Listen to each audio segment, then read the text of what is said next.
Yeah, well, you're saying that, but when I say it's immoral, I know it is because I get it from God. Really? You can't do that. Really? So if your God changes his mind and tomorrow says that torturing little kids for your pleasure is moral, that makes it moral? But God doesn't say that. So how do you know? Dashing little babies against the rocks? That's in the Bible.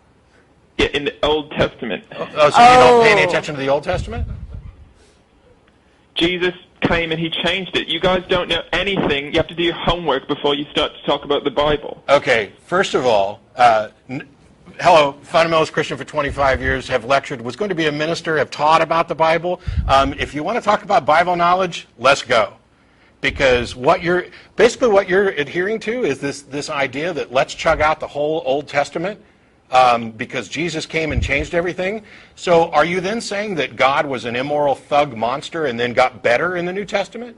No, you should know this. He had to do that because that was the only way to ensure that the Messiah would come. But once the Messiah came, then it changed.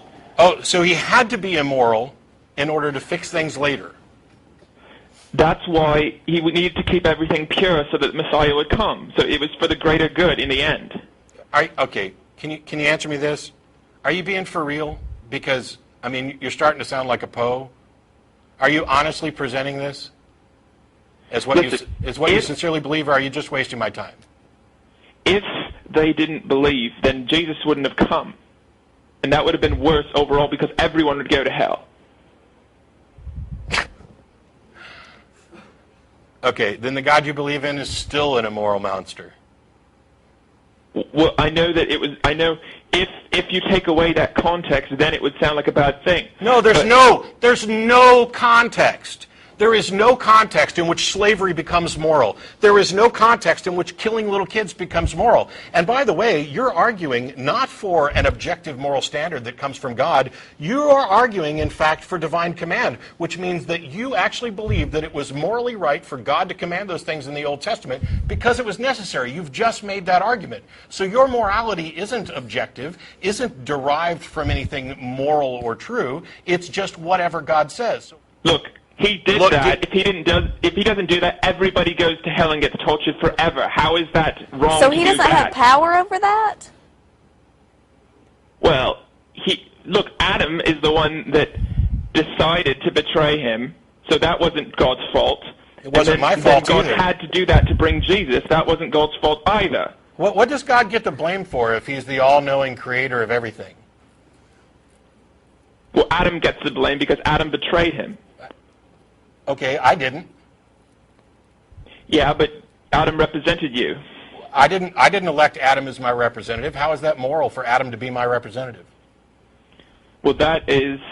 How is it moral to punish the sins of the offspring for their parents? Is it moral just because your God says it's moral? Well, you said you were a Christian, so I know that you're being dishonest when you pretend like you don't know the answer, because you've obviously studied it. I know a lot of different answers. I'm asking you for your opinion because, to me, this is a contradictory position. What would you have said if I asked you back when you were a Christian? It doesn't matter. I want to know. I can tell you I would have given answers very much like yours. And then I woke up and realized how absolutely absurd they were and how I was sitting around making excuses for immorality and disguising morality. Anyway, I just want to leave off with one last thing, which is the very best proofs for God you haven't even discussed on your show, such as well, actually, since we've discussed every proposed proof such for as God. Chris Langan. Oh, did you hang up? Good, because that saves me a whole lot of time. Such as Chris Langan.